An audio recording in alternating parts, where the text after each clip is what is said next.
Bismillahirrahmanirrahim. Jangan lupa subscribe ya. Alhamdulillah. Allahumma salli ala sayyidina Muhammad wa ala ali sayyidina Muhammad. Saya kembali lagi cerita Abi Zar atau Abu Zar radhiyallahu anhu, suka lapar untuk melembutkan hati. Bapak Ibu, ada 4 hal melembut hati, membantu khusyuk, dan juga 4 hal yang mengganggu kekhusyuan kita dan mengkeraskan hati kita. Yang pertama yang melembutkan hati kita, sedikit berbicara, artinya lebih banyak diam daripada berbicara. Malah bicaraannya dia lebih banyak kepada zikir. Sebagaimana saya pernah bawakan cerita salah satu orang tabi'in, namanya Ar-Rabi' bin Khuthaim rahimahullah. Kalau saya bilang tabi'in, itu mereka berjumpa dengan sahabat tapi tidak berjumpa dengan Rasulullah SAW. Ini Al-Imam Ar-Rabi' bin Khuthaim, gurunya Abdullah bin Mas'ud radhiyallahu anhu, sahabat Rasulullah. Apa sifatnya Imam Rabi' ini? Saking mulia dan luar biasa takwaannya, kalau kita duduk sama dia 1 tahun, coba bayangkan Bapak Ibu, kita duduk sama dia 1 tahun, dia tidak bakal mulai berbicara. Bapak Ibu terbayang gak? Kalau kita duduk sama dia 1 tahun, dia tidak bakal mulai berbicara, hanya jawab pertanyaan, apa kabar? Baik. Assalamualaikum. Waalaikumsalam. Itu saja. Menurut saya, kalau ada orang seperti ini, dianggap orang itu tidak normal. Pasti dia lagi sakit jiwa kalau dia lebih banyak diam. Tapi kalau ada orang yang enak ngobrolnya, senang berbicaraannya, kalau sama kawan ini enak, ngobrolnya lama, tidak pernah bosan, padahal isinya dosa. Jadi yang melembutkan hati berbanyak diam dan sedikit berbicara. Malah berbicara kita berhati-hati, tidak berbicara sembarangan. Yang kedua yang melembutkan hati dan membantu khusyuk, tidak banyak bergaul. Bergaulan, apalagi bergaulan yang enggak jelas. Kemarin ada sekelompok, ya saya namakan kelompok ibu-ibu, satu tim, bukan timnas ya, tapi tim ibu-ibu. Mereka Masya Allah aktif. Kalau soal majlis ta'lim, Masya Allah, soal pengajian, Masya Allah. Tapi kalau mereka sudah sendirian di luar, jauh dari suaminya, jalan-jalan ke pantai atau ke mall atau ke mana, subhanallah, bukan subhanallah, na'udzubillah, sudah bukan hanya bebas, terlalu bebas. Seolah-olah mereka bukan anak kecil, mereka sudah dewasa, sudah faham, mereka masing-masing sudah punya suami, punya anak. Malah pernah di antara mereka, tolong Syekh kasih istri Syekh ikut sama kita. Saya bilang enggak, tidak boleh. Macam ibu-ibu begini, tidak boleh. Saya tidak izinkan istri ikut seperti itu. Jadi kadang-kadang kita tidak berhati-hati dengan gaulan kita. Seolah-olah kita ikut majlis ta'lim, ma'murkan majlis ta'lim, soal gaulan itu urusan lain. Lakum dinukum waliyadin. Ini agama, ini dunia. Ustaz, jangan salah, kita tidak ikut campur di sini. Ini urusan gaulan, senang-senang ke mall, rame-rame. Maka kalau dia berketawa di satu restoran, di ujung restoran kedengaran suaranya. Ini persoalan barangkali Bapak Ibu menjadi sebuah kebiasaan. Tapi tambah kita sadar, lama-lama kita sebagai pemimpin di rumah, sebagai suami, lama-lama terhilang rasa cemburu, menjadikan istrinya biasa-biasa saja. Dia gampang bergaul. Malah Rasulullah SAW pernah membawa sebuah ancaman hadis.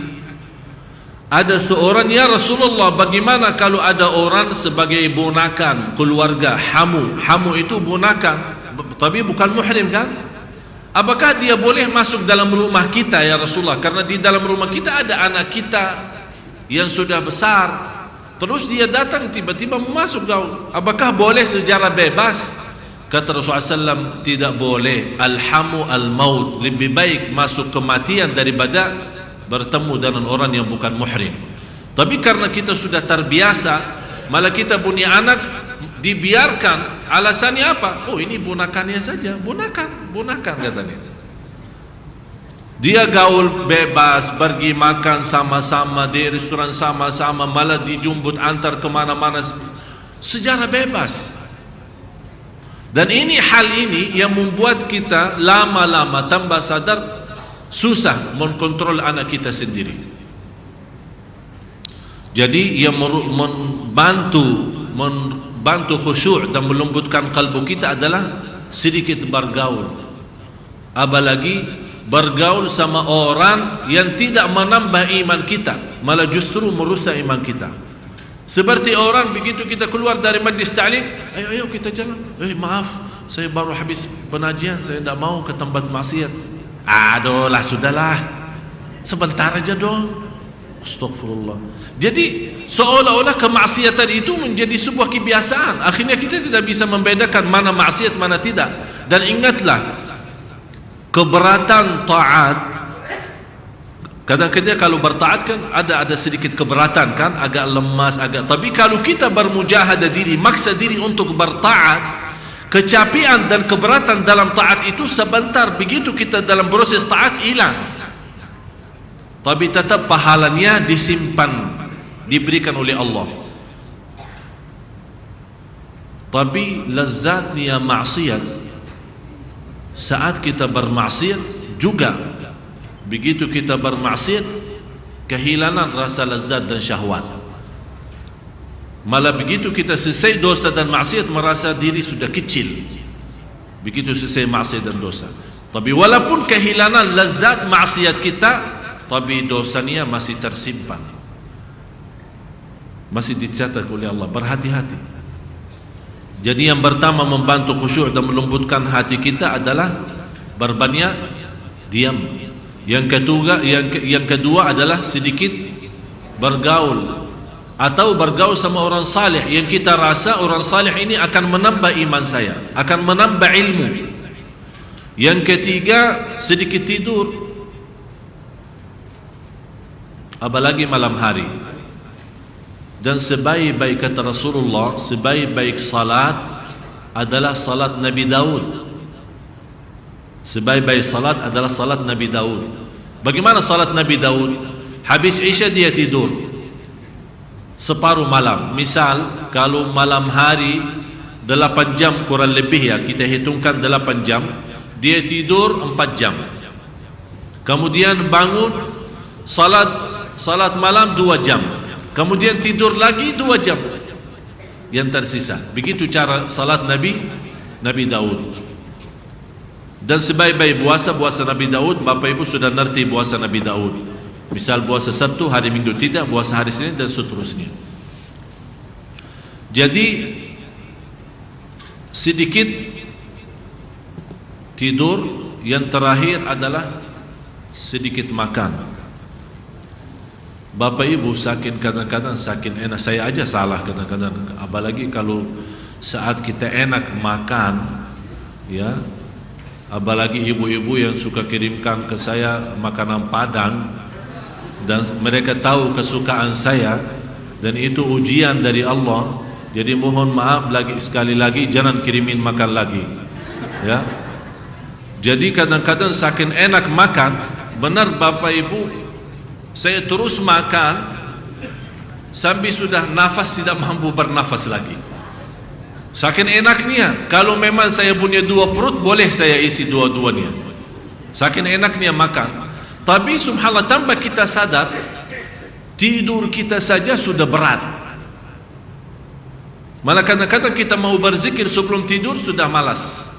Sudah terasa malasnya luar biasa. Oleh karena itu, untuk yang membantu khusyuk dan melembutkan kalbu kita adalah sedikit makan. Malah Rasulullah SAW bersabda di hadis yang sahih, makanan sedikit untuk cukup untuk kita bisa lanjut sehari-hari kita. Kalau memang terpaksa mau makan enak, sepertiga makan, sepertiga minum, sepertiga buat nafas. Jangan makan sambil sesak nafas. Ya, harus ada sebagian untuk nafas kita, bisa berjalan, bisa beribadah. Terus yang membuat kita punya hati agak keras, berbanyak bicara, berbanyak tidur, berbanyak makan, dan berbanyak bergaul. Dan sudah saya berikan latihan Bapak Ibu, saya minta kemarin, dah tahu sudah dilaksanakan belum? Saya minta coba setiap mau tidur, coba usahakan duduk sendirian, kesepian, berzikir sambil bertafakur. Ini sangat bermanfaat, bukan hanya untuk ibadah kita dan iman kita, malah untuk kesehatan kita. Jadi Abu Dzar suka lapar karena melembut hati, wa suka sakit liyakhiffa dhanbi, karena kesakitan, kesabaran atas kesakitan menghapus dosa. Kenapa dia suka sakit? Agar dihapus oleh Allah dosanya. Kemudian suka mati. Kenapa wahai Abu Dzar? Rasul ditanya, kenapa kamu suka mati? Kata beliau, aku suka mati karena aku ingin jumpa dengan Allah. Aku ingin jumpa dengan Allah.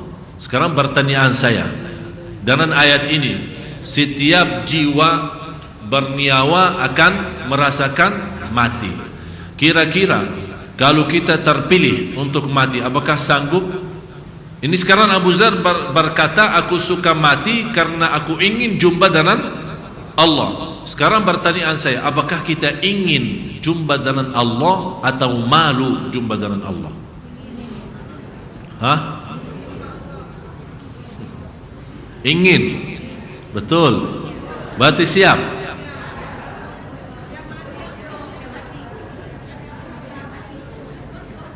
Maksud saya, kalau kita ingin, bukan inginan yang semacam bahasa Indonesia ya. Kalau kita bilang ingin jumpa dengan Allah, berarti kita standby mati. InsyaAllah lagi ya. Maksudnya siap mati, apa arti siap mati? Kadang-kadang orang salah jawab. Kalau bilang kita siap mati, siap. Memang dia yakin akan mati. Mau tidak mau, siap tidak siap, pasti akan mati.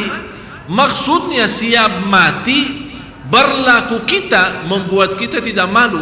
Kapan saja datang kematian, alhamdulillah, saya jauh dari dosa dan maksiat, dan Allah Maha tahu apa berlaku saya. Ada satu cerita orang saleh, ada yang bilang Imam Ja'far, ada yang bilang orang saleh lain. Bagaimana kehidupan, respon atau kebiasaan hidupnya di dunia, kenapa bisa bangga dan hidup di dunia? Dia bilang karena 4 hal. Karena ada 4. Tadi saya sudah memberikan 4 hal yang membantu khusyuk dan melembutkan kalbu kan, dan juga 4 hal yang merusakkan khusyuk dan memberatkan kalbu kita atau mengkasarkan kalbu kita. Ini sekarang ada 4 hal yang membuat kita hidup enak di dunia. Artinya kalau ada namanya, sebagaimana kata ulama, ada surga Allah di dunia. Barang siapa yang masuk surga Allah di dunia, pasti masuk surga Allah di akhirat. Hal yang pertama, aku yakin usaha saya tidak bisa dibuat oleh orang lain. Oleh karena itu aku berusaha keras. Faham Bapak Ibu? Usaha saya, berlaku saya, perbuatan saya, amalan saya tidak mungkin dibuat oleh orang lain. Oleh karena itu aku berusaha keras. Misal, cari nafkah. Kira-kira bisa kita wakili orang cari nafkah kita? Kita hanya enak tidur, orang datang membawa rezeki kita setiap hari? Tidak bisa kan? Apalagi kalau kita tidak percaya orang. Apalagi kalau orang tidak jujur sama kita. Kita tidak bisa meyakini terhadap diri kalau kita kecuali dengan usaha. Apakah bisa mewakili orang salat? Saya tidak mau salat. Bapak tolong salati, ganti saya. Bisa enggak? Berarti kita yakin perbuatan kita tidak boleh atau tidak bisa dibuat oleh orang lain. Berarti kita bekerja keras, berusaha keras. Ini yang pertama. Yang kedua, aku yakin rezeki aku yang ditentukan oleh Allah tidak bisa diambil oleh orang lain. Ini yang membuat kita tenang, membuat kita tenang. Yang ketiga, aku tahu dan yakin Allah Maha tahu semua berlaku saya. Aku yakin dan tahu Allah Maha tahu terhadap semua berlaku saya. Sejarah lahir, batin, sembunyi, terang-terangan, Allah Maha tahu. Ini yang membuat kita malu, membuat kita malu. Coba Bapak Ibu terus terang saja, kalau kita sebagai manusia, kalau ada seorang manusia tahu segala keburukan kita, gimana perasaannya? Malu enggak? Apalagi kalau kita punya masalah di rumah tangga kita, kemudian ada orang lain tahu. Begitu kita ketemu, dia malah dia yang kasih tahu. Pasti malu kan? Ini sama manusia aja sudah malu, apalagi sama Allah. Tak mungkin manusia bisa tahu terang-terangannya, jelas-jelasannya, tapi yang diam-diam, sembunyi-sembunyi bisikan kalbu kita yang ada dalam fikiran kita, dan hal-hal waktu kita kecil, waktu kita di sini, waktu kita di kampung, waktu kita di rumah, waktu di luar rumah, Allah segala sesuatu Allah Maha tahu. Ini yang membuat kita malu. Mudah-mudahan dalam perasaan malu kita terhadap Allah menyempurnakan iman kita, karena Rasulullah bersabda, al-haya'u minal iman. Malu itu adalah sebagian dari iman. Tapi malu bagaimana malu? Sekarang Bapak Ibu katanya orang, sekarang saya bertanya, Bapak Ibu malu enggak sama Allah? Semua jawab malu, tapi masih berlaku dosa maksiat. Maksudnya malu bukan kita malu Allah melihat kita berdosa dan maksiat, atau atas dosa dan maksiat yang kita lakukan masa lalu. Maksudnya malu, kita berusaha mewujudkan sebuah malu yang membuat kita tidak berbuat dosa dan maksiat. Sepertinya contoh, apakah ada orang berani naik mimbar atau duduk di kursi ini dan mulai ceramah menceritakan aibnya dan dosanya sejak kecil sampai sekarang? Enggak kan? Siapa yang berani? Malu kan? Berarti kita malu ditahu sama orang, berarti kita berusaha tutupi. Ini malu yang saya harap diwujudkan di hadapan Allah. Kalau memang kita punya sebuah keburukan, kita segera bertaubat dan kita berusaha menutupi diri agar tidak berbuat dosa dan maksiat lagi. Inilah namanya malu yang betul-betul membawa kita sempurna iman. Terus yang keempat, aku yakin akan mati dan aku selalu bersiap diri. Ini yang membuat kita hidup nikmat di dunia.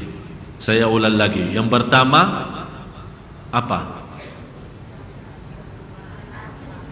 Usaha perbuatan saya tidak mungkin dibuat oleh orang lain. Oleh karena itu saya bekerja keras, soal dunia maupun soal akhirat. Yang kedua, aku yakini rezeki yang ditentukan oleh Allah tidak akan mungkin diambil oleh orang lain. Ini yang membuat saya tenang.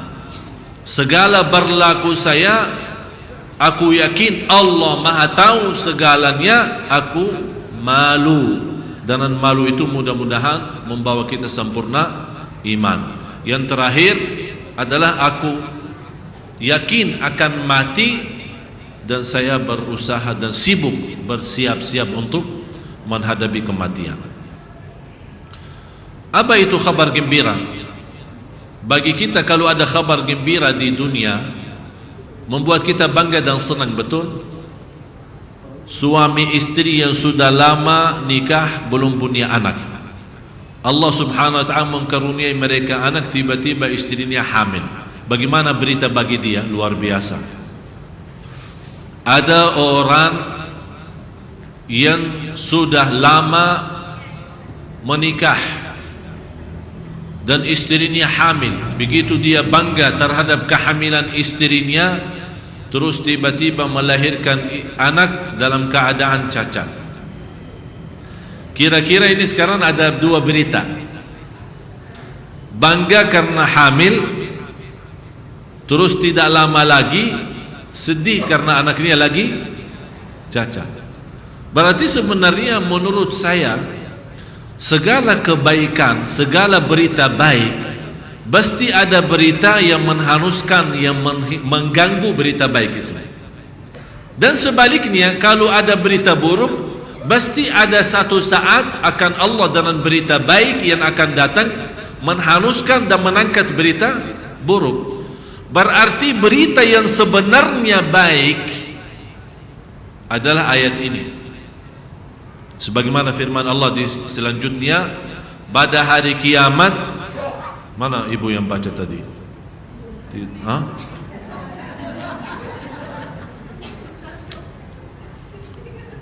Ini tanda banyak qiyamul lail, Masya Allah.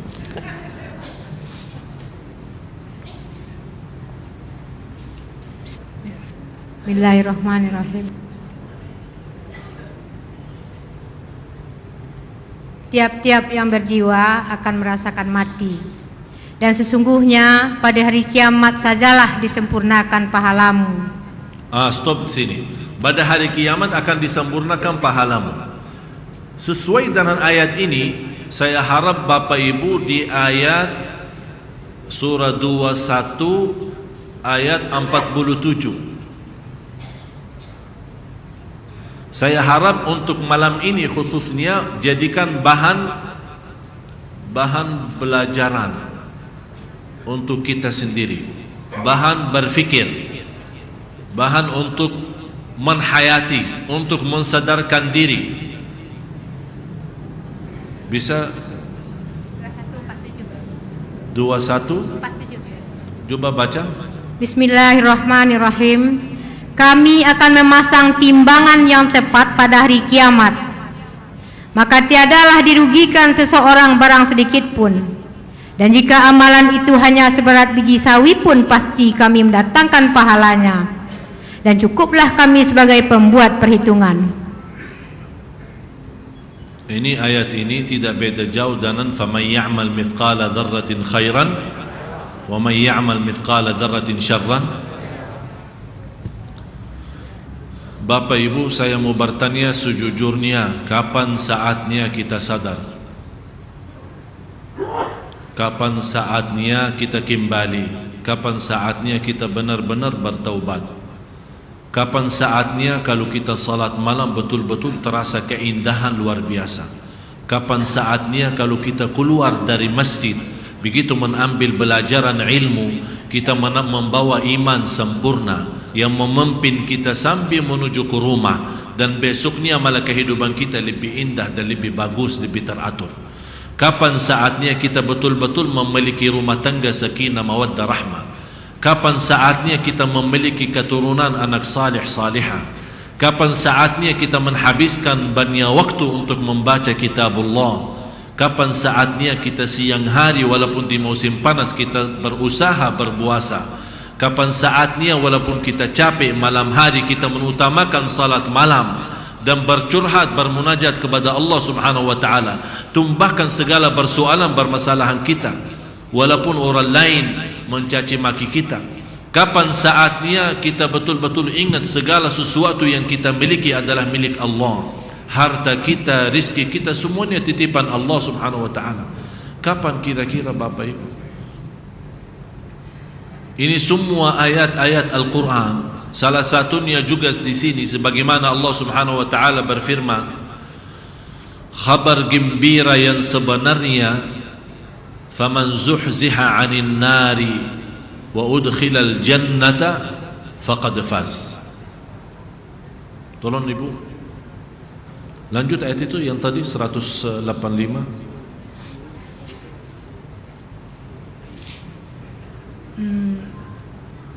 Barang siapa dijauhkan dari neraka dan dimasukkan ke dalam surga, maka sungguh ia telah beruntung. Kehidupan dunia itu tidak lain hanyalah kesenangan yang memperdayakan. Ya ghafilan 'anil 'amal wa gharrahu tulul amal, al-maut ya'ti baghtatan wal qabru sunduqul 'amal. Wahai orang, tolong Bapak Ibu tuliskan. Wahai orang yang lalai dari kematian. Wahai orang, wahai diriku yang lalai, boleh istilahnya, wahai diriku yang lalai dari kematian. Wahai diriku yang lalai dari amal salih. Wahai ya. Udah salah jangan susah. Maklumlah Ustaz impor. Wahai orang-orang yang lalai dari kematian. Atau kita berbicara sama diri. Ya, sebelum tidur tolong bawa cerita ini ya. Wahai diriku yang lalai dari kematian. Wahai diriku yang lalai dari amal salih. Wahai diriku yang tertipu dengan dunia, masih terlalu banyak harapan ya, masih panjang umur, masih banyak urusan, itu namanya tertipu sebenarnya. Wahai diriku yang tertipu oleh dunia, ingatlah wahai diriku, kematian itu akan mendadak datang. Tambah diberitahu, tambah ada info, tambah ada tanda-tanda. Jadi kita ingatkan diri, wahai diriku, kematian akan datang tiba-tiba, mendadak. Ingat wahai diriku, kuburan adalah kotak amal. Kuburan adalah kotak amal. Ini sekarang ada kotak amal kan? Ada kotak amal kan? Biasa kita isi ini. Sebenarnya kotak amal hakiki yang benar adalah kuburan. Apa yang kita isi di dalam kuburan itu yang akan nanti nampak, itu yang akan keluar.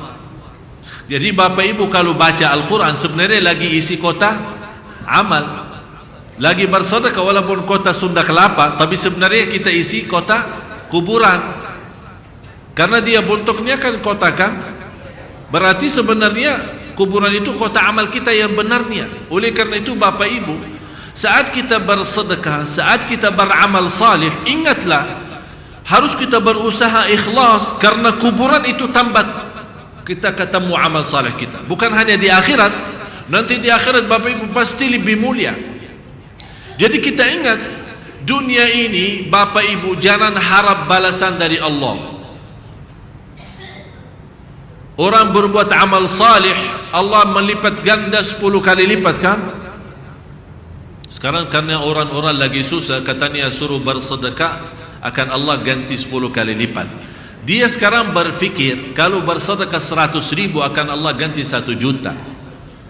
Walaupun betul Allah ganti 1 juta, tapi itu Bapak Ibu bukan namanya balasan pahala dari Allah. Itu namanya berkah keikhlasan taat kita.